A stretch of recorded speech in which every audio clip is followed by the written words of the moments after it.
دمنهور، حكاية مدينة في قلب البحيرة. دمنهور عاصمة محافظة البحيرة، من المدن اللي ليها تاريخ عريق وحكايات كتير متعلقة بيها. المدينة دي موجودة في دلتا النيل، قريبة من الإسكندرية، وبتعتبر من أهم المدن في الوجه البحري بسبب موقعها المميز. ليه سموها دمنهور؟ اسم دمنهور جاي من الأصل الفرعوني دي من حور، وده معناه مدينة الإله حور، اللي هو واحد من أهم الآلهة عند الفراعنة. المدينة كان ليها مكانة كبيرة في العصور القديمة، وكانت مركز ديني مهم جداً. مع الوقت الاسم اتطور وبقى دمنهور زي ما احنا بنقوله دلوقتي.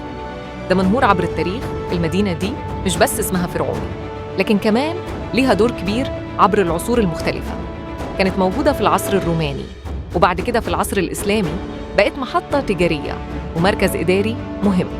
وفي العصر الحديث دمنهور بقت مدينة رئيسية في محافظة البحيرة، مليانة بالمدارس، الجامعات والمصانع اللي بتخليها من أهم المدن في مصر. إيه اللي يميز دمنهور؟ دمنهور فيها معالم مشهورة زي دار أوبرا. دمنهور واحدة من أقدم دور الأوبرا في مصر، واتجددت وبقت مركز ثقافي مهم. المساجد التاريخية زي مسجد الحبشي اللي بيعتبر من المعالم الدينية المهمة.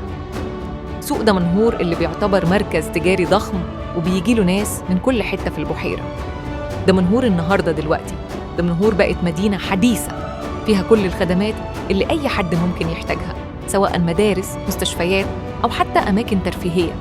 كمان بقت نقطة وصل بين القاهرة والإسكندرية، وده بيساعدها تبقى مدينة حيوية طول الوقت.